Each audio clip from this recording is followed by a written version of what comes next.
Yes, sir. Thank you, squaring me away as always. I mean, even in just the public reporting, if you see the post-strike shaft of the 3 holes, the vast majority, and fairly so, the vast majority of speculation has been those are the 3 strike points. When in actuality, what you realize is these are the vents, these are the caps. The first munition took the cap off, and the other 5 went down the center hole, which if you're planning the target, you would want it to be the direct one going to the bottom. These are the types of things that go into the planning for a strike that the Pentagon would not expect the press corps, the American people, to initially understand. So laying this information out is helpful, but it's also why we asked for a beat, for a moment, for a day or 2, the opportunity to tell that story, because as the chairman said, these men and women that did this mission, they just want to do their job. They're not expecting their story to be told. They're not expecting the glory. They are grateful for the flags and the hugs of family. That's why they do the job. But they also know they were a part of something historic. We know how historic it was. The chairman does. I know. Our staffs know. And so that's why we are, and the president of the United States knows. And that's why it's almost personal when we see the way in which leaks are used to try to disparage the outcome or muddy the waters about the impact of what happened without being responsible with information and allowing the professionals to assess and provide that information just like the chairman did. So thank you, Mr. Chairman, for that information. Sure. And we welcome a few additional questions. Yes, sir. General, on Sunday you said final battle damage will take some time. And you also said, I think BDA is still pending, and it would be way too early for me to comment on what may or may not still be there at the nuclear facility. So that was just over 3 days ago. So what has changed? Would you use the term obliterated as well? Sure, like I said, we don't do BDA. I'll refer that to the intelligence community. And you're talking with them. I mean, what changed in the past 3 days that make you so, you know? Sir, I think I think I explained what changed. There was a great deal of irresponsible reporting based on leaks, preliminary information in low confidence. Again, when someone leaks something, they do it with an agenda. And when you leak a portion of an intelligence assessment, but just a little portion that makes it seem like maybe the strike wasn't effective, then you start a news cycle, whether it's the Washington Post or Fox News or CNN or MSNBC, you start a news cycle that starts to call into question the efficacy. No, that's why. So you bring the chairman here, who's not involved in politics. He didn't do politics. That's my lane to understand and translate and talk about those types of things. So I can use the word obliterated. He could use defeat, destroyed, assess, all of those things. But ultimately, we're here to clarify what these weapons are capable of, which anyone with, 2 eyes, some ears, and a brain can recognize that kind of firepower with that specificity at that location and others is going to have a devastating effect. So we all recognize there will be days and weeks ahead. That's why yesterday I said, if you want to know what's going on at Fort O, you better go there and get a big shovel, because no one's under there right now. No one's under there able to assess, and everyone's using reflections of what they see. And that's why the Israelis, the Iranians, the IAEA, the UN, to a man and to a woman who recognize the capability of this weapon system, are acknowledging how destructive it's been. So that's what's changed. Just 3 or 4 days later. What changed? See, this is a point. This is how difficult it is to actually manage. You just watched a video of what this weapon is capable of. That's where we find our confidence, is in the skill of men and women and the capability of the systems they employed, and the recognition so far in the reflections that it was a highly successful mission.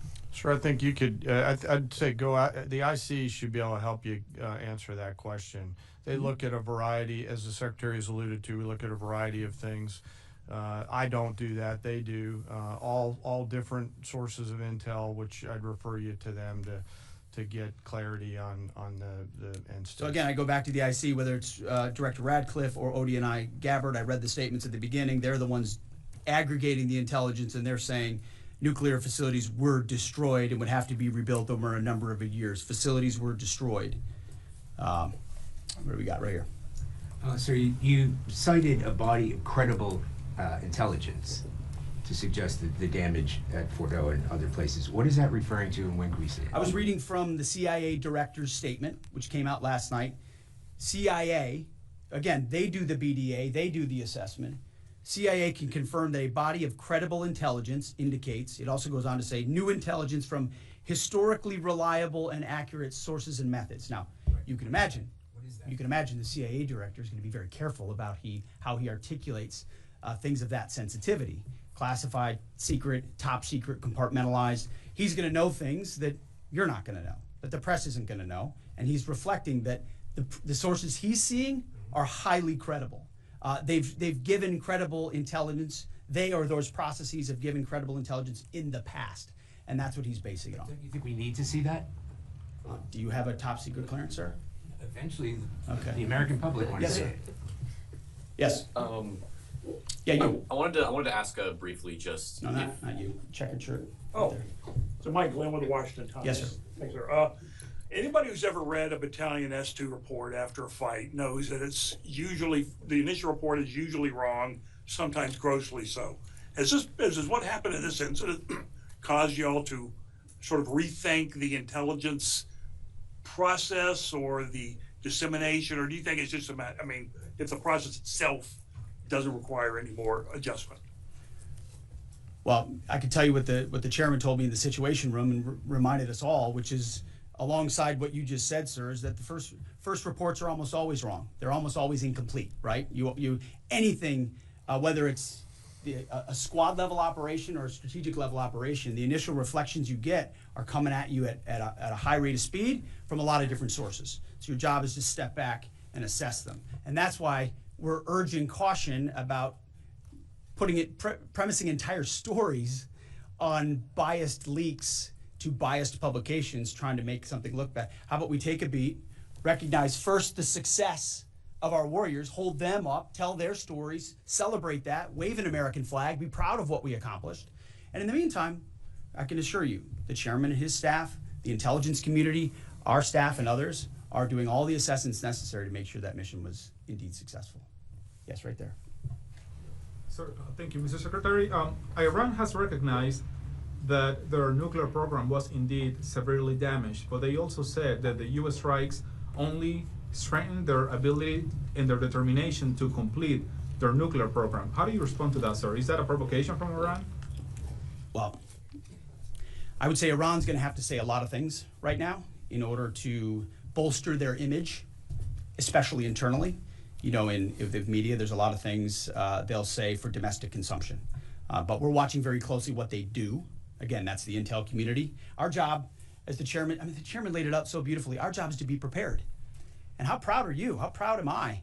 I didn't know the full story of those men and women 15 years ago who've been pointing at that target. That makes me proud to be an American. That's an awesome story. I hope we can tell more aspects of that in an unclassified way in the future.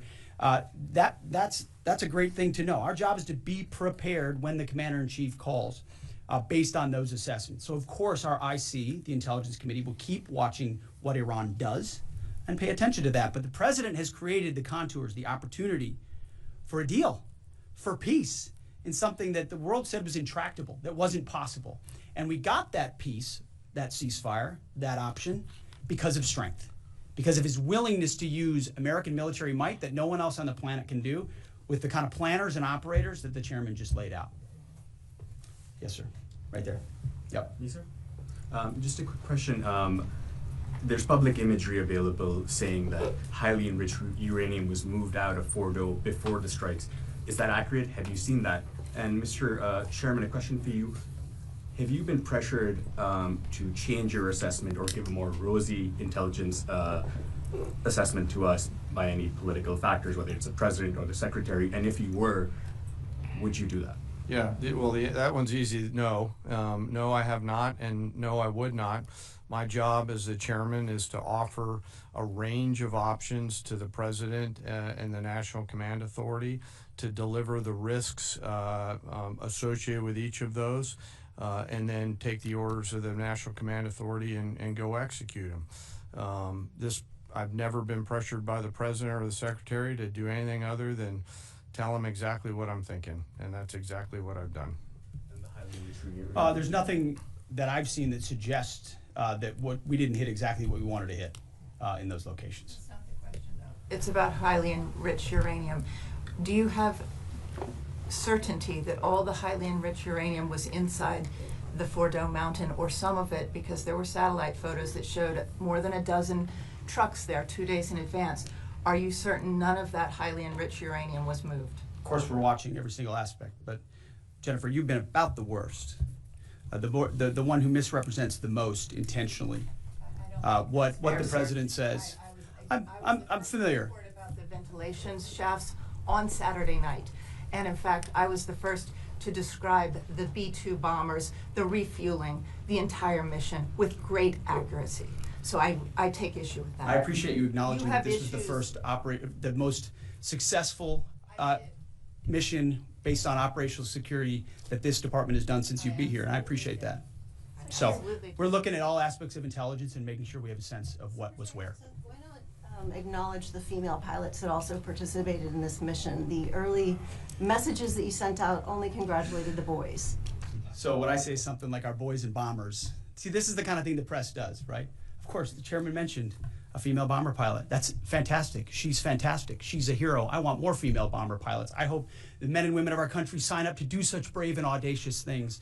But when you spin it as, because I say our boys and bombers as a common phrase, I'll keep saying things like that, whether they're men or women. I'm very proud of that female pilot, just like I'm very proud of those male pilots. And I don't care if it's a male or a female in that cockpit, and the American people don't care. But it's the obsession with race and gender in this department that's changed priorities. We don't do that anymore. We don't play your little games. Yes, right there. For certain that the uranium was removed from the facility before the B-2 struck. So I'm not aware of any intelligence that I've reviewed that says things were not where they were supposed to be, moved or otherwise. Yes. Kelly Meyer with News Nation, and just off the top, want to say we're grateful for the service of these pilots and everybody that serves.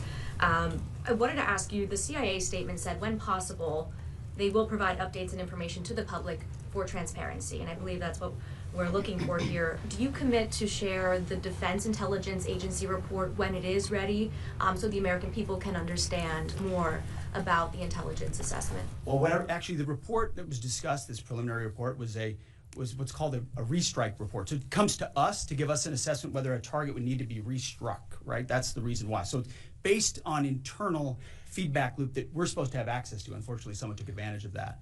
But whatever is supposed to be made public will be, but whatever has to stay sensitive. Sir, can I just jump in? You know, one of the things that I'm trying to do through this journey that we're on together, of course, transparency, but also the requirement to really protect these capabilities. I guess the time's up. So there's a balance in there, right? We do need to preserve options should the nation and the joint force be tasked to go do something again. So I'm confident we'll find the middle ground, but there are some things that if asked, I'd want to not release related to. So we're going to leave it right there. I want to thank the heroism of our men and women in the military. What they accomplished is truly historic. Setting back the Iranian nuclear program, untold number of years. It was a devastating attack. We appreciate you covering it. Thank you very much, Yes, sir. Chairman. Thank you.